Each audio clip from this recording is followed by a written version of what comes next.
yoga osi kere ingalete osi emuria koliae. It is my singular honor to preside over the launch, together with my elder brother, President Museveni, on the launch of the vertical integrated steel industry project here in Tororo, eastern Uganda. We convene here not just to convene a factory or commission a factory, but we usher in a new, audacious chapter in Africa's industrialization ambition.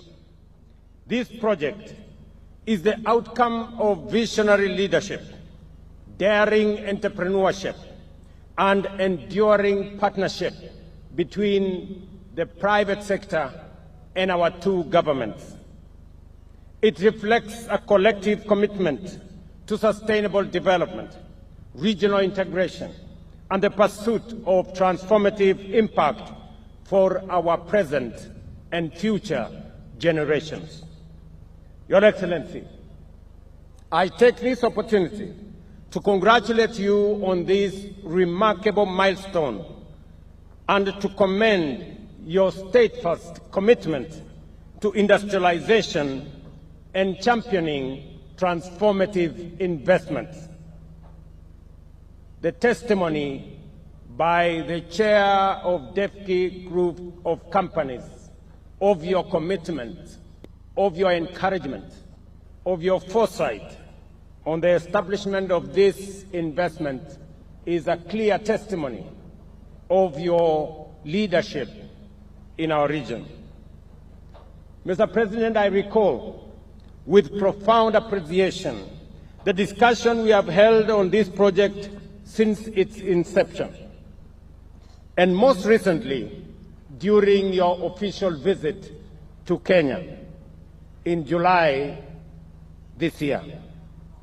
In the spirit of our enduring friendship and brotherhood, we reaffirmed our shared commitment to bringing into fruition and to jointly presiding over its commissioning that we do here today. I equally commend my brother and friend, His Excellency Paul Kagame, President of the Republic of Rwanda, whose enduring advocacy for regional integration within the East African community has provided the enabling environment for projects like this one to thrive. And as Guru has said, there is a joint commitment by the government of Kenya, the government of Uganda, and Rwanda to continuously encourage investments that are transnational and that are regional, like this one. As a region and a community, we recognize that the sum of our collective strength far exceeds the power of an individual nation. It is this shared understanding that anchors our commitment to our cooperation in the East African community. Kenya's support for this project reflects its broader ambition to anchor regional industrial integration within the framework of the East African community. This commitment underpins Kenya's vision of a connected and competitive region where value addition, shared infrastructure, and coordinated industrial policies drive sustainable growth and the transformation of our region. By fostering cross-border collaboration in strategic sectors such as steel manufacturing, Kenya seeks to enhance regional sufficiency, promote intra-Africa trade, and strengthen the foundation for collective prosperity under the East Africa industrialization strategy. This project will provide jobs for our young people, build new value chains for small and medium enterprises, and create opportunities that extend far beyond Uganda's borders. Already, the Tororo facility currently employs more than 400 workers, with plans to increase workforce within the company to 20,000 by 2027 across our East African operations. Beyond direct job creation, it will open vast opportunities for companies within the East African community, particularly in transport, in energy, in construction, and service sectors through cross-border supply contracts and strategic joint ventures. I take this opportunity to express Kenya's pride in celebrating the vision and enterprise of Dr. Narendra Raval, a distinguished Kenyan industrialist and investor whose commitment, focus, and determination have been instrumental in bringing this industry to life. You remember, Mr. President, that when I introduced Dr. Guru to you, I told you that he is a man who keeps his word. I have worked with him in Kenya. He has made huge investments in our country. 2 years ago, I opened a factory in West Pokot where he had invested $400 million. I broke ground a year ago in Taita Taveta, the facility where he had invested $150 million US. In January, we will be launching the largest clinker facility in Kitui County in Kenya, which will also have an investment of $370 million. To say that is to tell the people of this great country that in Dr. Narendra Raval, you have a committed East African, a man who is ready to meet his or to match his word with his deed. He is one person I have told the people of Kenya, and I will tell us as East Africans, that we must, first and foremost, believe in ourselves. Very few people can invest the kind of investment that Raval is putting in our region. It takes a man with commitment. It takes a patriot. It takes a person who understands that this investment goes beyond profits and money. It goes to the bottom of humanity, creating opportunities for work for millions of young people, creating opportunities for enterprises, micro, small, and medium enterprises, transporters, business people working in the cement and steel industry. It supports our transformation agenda in our region. And I believe that with the kind of support that we are lending, not just Dr. Raval, but investors, indigenous investors from our region, we will get our region to move in the direction that we've always wanted.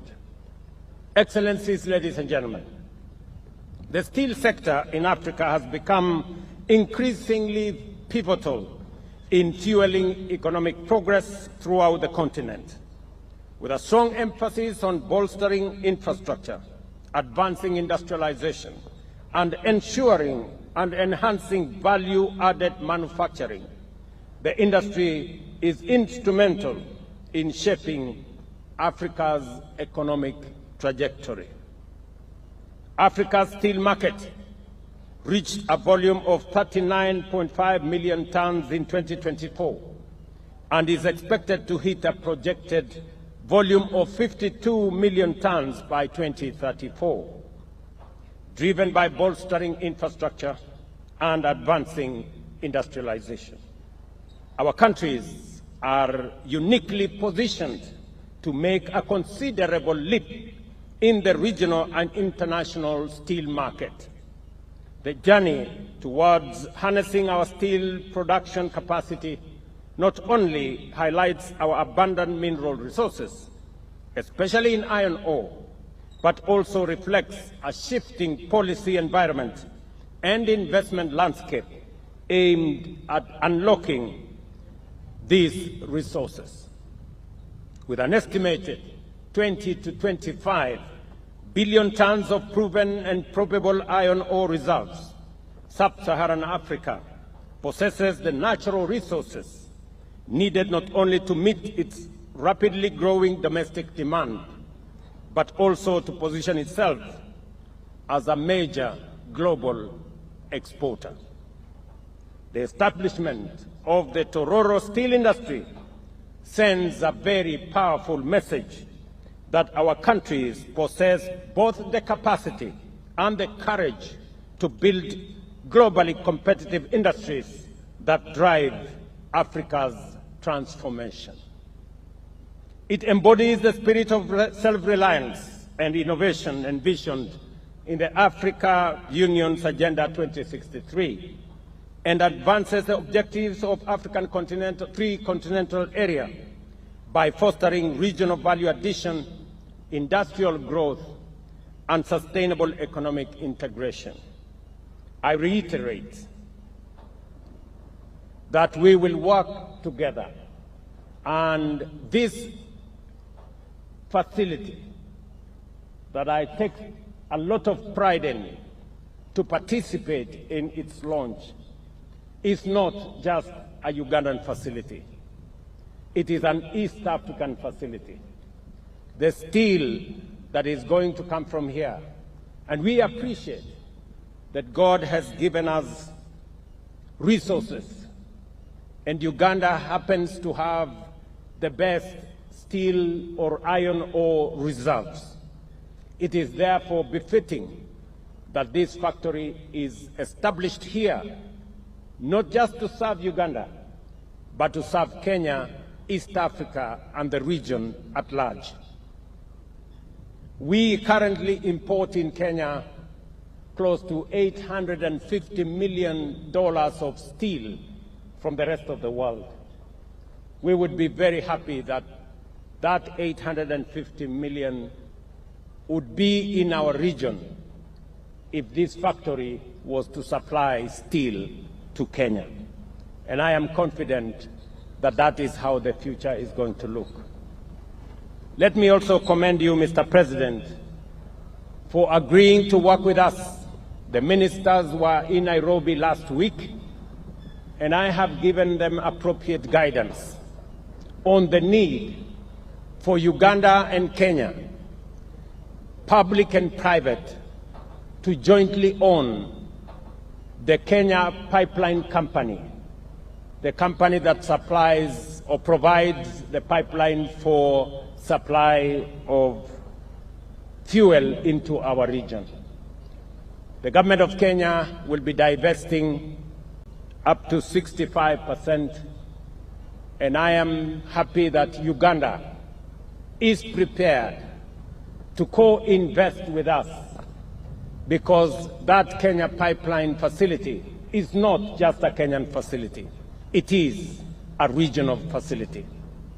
Therefore, as the government of Uganda invests in the Kenya Pipeline Company, I want to encourage Ugandans and East Africans to equally invest, because we will make shares available both to public entities, but more importantly, to citizens of our region, so that we can diversify ownership of the facilities that we have in our region. Secondly, Mr. President, let me also reiterate that the joint investment of the pipeline from Eldoret through Kampala to the border with DRC and to Rwanda is an advantage. The government of Kenya, we have given approval for our two governments to work together to co-invest in extending that line, that pipeline, so that it can serve East Africa as we jointly on that facility. And thirdly, Mr. President, in January, we will be launching the extension of the standard gauge railway from Naivasha to Kampala and onward to join the pipeline from Kampala to from Malaba to Kampala and onward to DRC. Again, that investment that we will coordinate the two governments is for us to be able to improve transport and logistics in our region so that we can be